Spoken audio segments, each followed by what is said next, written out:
c'est Jérémie 18. Amen. Jérémie chapitre 18. À partir du verset 6 au verset 10.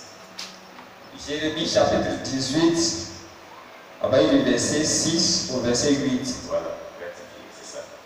Ne puis-je pas agir envers vous comme ce potier, maison d'Israël? Ne puis-je pas agir envers vous comme ce potier, maison d'Israël? Dit l'Éternel. Dit l'Éternel.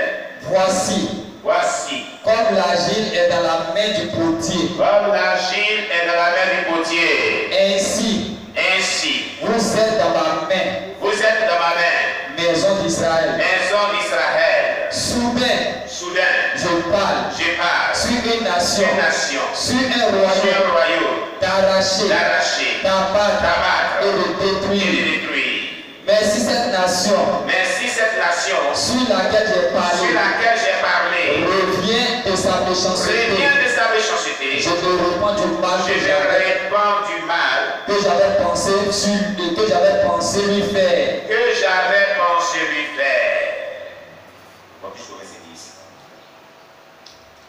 Et soudain, je parle sur une nation, sur un royaume, de bâtir et de planter. Mais si cette nation fait ce qui est mal à mes yeux, et n'écoute pas ma voix, je me répands du bien que j'avais eu l'intention de lui faire. Amen. Amen. Vous voyez, chers bien-aimés, ce texte biblique de Jérémie 18, verset 5 à 10 est très clair. Dieu est un planificateur, Dieu est celui-là qui prédestine les choses. Et Dieu est prophétique aussi. Il peut vraiment planifier prophétiquement, déclarer des paroles prophétiques à l'endroit, à ton endroit. Tu comprends? Et puis, il peut dire, comme il vient de le dire, que dans le verset 7, il veut arracher, il veut abattre, il veut détruire dans ta vie, ou bien dans une cité, ou bien dans une région. Il veut donc envoyer un malheur. Il a prédestiné que voilà ce qui allait arriver à un certain niveau de ta vie. Mais, si tu te répands, tu te détournes de tout ce qui est mauvais, il se répand aussi du mal qu'il avait prévu faire dans ta vie. Quelqu'un comprend cela? Donc Dieu peut prédestiner certaines choses dans ta vie, mais il laisse l'opportunité à l'homme de pouvoir vivre pleinement sa vie chrétienne, mais de chercher sa volonté. Dans la recherche de la volonté de Dieu, si l'homme se répand, Dieu se répand aussi du mal qu'il avait vraiment prévu faire dans sa vie. Est-ce qu'il dit le texte ici? Alléluia. Donc une réputation peut être mauvaise au départ, mais l'homme par sa conduite peut la changer. Et Dieu peut vraiment programmer, châtier une personne ou le juger par un fléau. Mais si la personne se répand, se détourne de ses péchés, Dieu peut retirer ce châtiment sur sa vie. Tu comprends ce qui est dit? Dieu n'est pas un tyran, il est amour. Dieu est amour. Mais ce qu'il recherche dans l'homme, c'est la repentance et la soumission à sa parole. Tu comprends maintenant ce qui est dit ici? Ce sujet-là, je l'ai traité dans comment rentrer dans sa destinée prophétique. Ce sont les prophéties que Dieu donne ici. Ce sont les paroles prophétiques qu'il annonce sur une nation, mais sur un peuple. Mais deux types de paroles prophétiques, positives comme négatives. La première parole prophétique, elle est négative. Elle vient pour abattre, pour détruire. Amen. Pour arracher. Il peut dire, j'arrache ma bénédiction dans ta vie.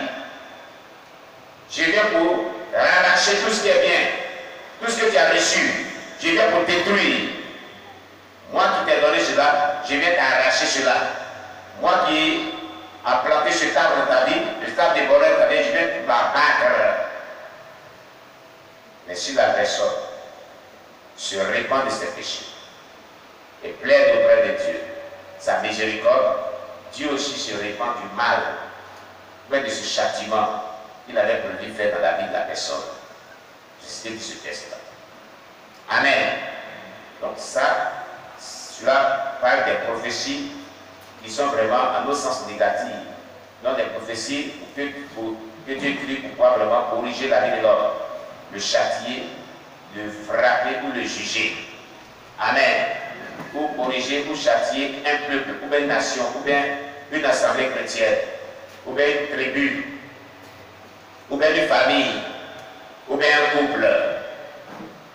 Amen. Maintenant, il nous dit, au verset 9, et soudain, je parle sur une nation, sur un royaume, donc sur une personne, mais des personnes, de bâtir et de planter, donc une prophétie de bénédiction, de bonheur. Tu comprends? Demain, Dieu peut te dire, je te lève, je vais t'infliger puissamment, je vais t'accorder beaucoup de moyens financiers pour entreprendre ton entreprise, tes projets, tu vas réussir dans ta vie, tu seras sauvé. Quand la trompette a sonné, tu seras parmi les rachetés, ceux qui sont enlevés.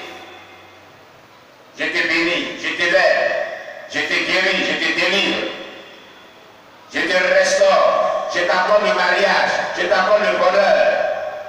Mais, il te prévient et il dit, si cette nation, donc si cette personne, mais ces personnes, font ce qui est mal à tes yeux, si tu fais maintenant ce qui n'est pas bien, malgré qu'il avait prophétisé sur ta vie, il avait prophétisé le bonheur sur ta vie, parce que tu faisais ce qui était bien. C'est ce qu'il faut retenir. Tu as eu des visions dans les moments où tu étais enlevé. Parce que dans cette saison-là, ou à ce temps-là, ta relation avec Dieu était bonne. Mais si ta relation avec Dieu est mauvaise par la suite des temps, Dieu dit, il se répand du bien qu'il a eu l'intention de faire dans ta vie. Donc Dieu agit en fonction de la réaction de l'être humain, prophétiquement. Tu comprends ce qui est dit maintenant? Il peut prédestiner les choses de ta vie. Mais si toi, ta conduite, ta réaction, ta relation que tu développes avec lui dépendra de ce qu'il va vraiment réaliser, cette prédestination va la modifier. Amen. Tu comprends? Il peut dire que je te lève, je t'envoie dans un endroit pour te bénir, je t'envoie dans un endroit pour t'utiliser puissamment. À partir de cet instant, et une bonne relation avec Dieu jusqu'à ce que tu rentres dans ta direction, et pour toujours d'ailleurs. Mais si, chemin faisant, dans l'accomplissement de cette prophétie, qu'elle soit positive ou négative, si tu vis une mauvaise relation avec Dieu, tu commences à te détourner de ce qui est bienséant. Il retire la grâce qu'il avait prévu faire dans ta vie. C'est tout. Tu comprends ce qui est dit? Alléluia. Donc il y a des personnes que Dieu avait prévu faire des merveilles dans la vie, accorder des bonheurs dans la vie, accorder de l'élévation dans la vie, les utiliser puissamment, rentrer dans la destinée prophétique. Parce qu'on parle de destinée. Amen. Pas de destinée, non. Mais les personnes qui par la suite se sont mal comportées, qui par la suite ont eu des mauvaises réactions, qui par la suite se sont rebellés contre la parole de Dieu. Et voilà, leur vie est dans le désastre. C'est ce que dit cette prophétie. ce texte prophétique. Amen. Alléluia. Dieu est en train d'attirer notre attention, notre attention sur notre manière de réagir face à ces différentes prophéties qu'il livre dans nos vies, face à notre destinée prophétique. Face à ta destinée prophétique. Tu peux attendre le temps de prier et tu vas dire, bon, ce que tu as demandé là, je te l'accorde. Moi, l'Éternel, je te l'accorde. Voilà ce qu'il a fait, voilà ce qu'il a fait, voilà ce qu'il a fait, voilà ce qu'il a fait dans ta vie. Dans la suite des temps. Tu comprends? C'est pas faux. Dieu aussi, après avoir prophétisé cela sur ta vie, il a prophétisé, il a déclaré ses paroles parce que tu avais une bonne relation avec lui. Parce que tu étais agréable à lui, parce qu'il était content de ta vie. Il était content de ta relation que tu développais avec lui. Mais demeure dans cette relation qui est bonne. Il ne faut pas gâcher cette relation qui est bonne. Il ne faut pas la détruire. Tu comprends? Il faut la maintenir. Pour rentrer dans cette destinée prophétique qui est positive, qui est pleine de bonheur. Et quand même que tu es rentré dedans, demeure dans la sanctification. Demeure agréable à Dieu pour continuer et aller de gloire en gloire, de progrès en progrès dans cette destinée prophétique de bonheur. Détourne-toi du mal. Même si certaines personnes viennent te dire, bon, de provoquer, de faire du mal, doit faire du bien. On n'est pas que cette grâce dans laquelle tu es là, Dieu porte sa main sur toi. Et que tu deviens encore un sujet de propre et de honte. Parce que plusieurs personnes, tu les as élevées, mais Dieu aussi a récolté la main sur eux, ils sont devenus vraiment plus misérables qu'avant. N'oubliez pas ça dans la vie. Vous connaissez l'histoire de Nebuchadnezzar dans la Bible, non? Quand il a commencé à s'enorgueillir, dans l'élévation que Dieu lui avait accordée, Dieu l'a jeté loin du royaume et l'a brouté des lèvres comme des animaux pendant 7 ans. Cette histoire dans la Bible pour nous interpeller. Aujourd'hui, Dieu t'a béni. Tu es content. C'est bien. Aujourd'hui, tu vis une vie aisée. Tu as tout à ta disposition. C'est bien. Attention à ta relation que tu développes avec les gens et avec Dieu. Attention à ta conduite que tu as avec tes prochains. Parce que Dieu tient compte aussi de cette conduite-là pour continuer à te maintenir dans cette grâce-là. Tu comprends? Amen. Si cette conduite est mauvaise, il va te faire tomber de là. Mais tu vas prendre conscience. Mais je te le dis, pour remonter la pente, ce n'est pas chose facile. Peut-être que tu ne remonteras plus la pente. Ah oui, je te le dis, hein. Pas parce que Dieu te lève, te bénit, te fait grâce, que c'est la fin du monde.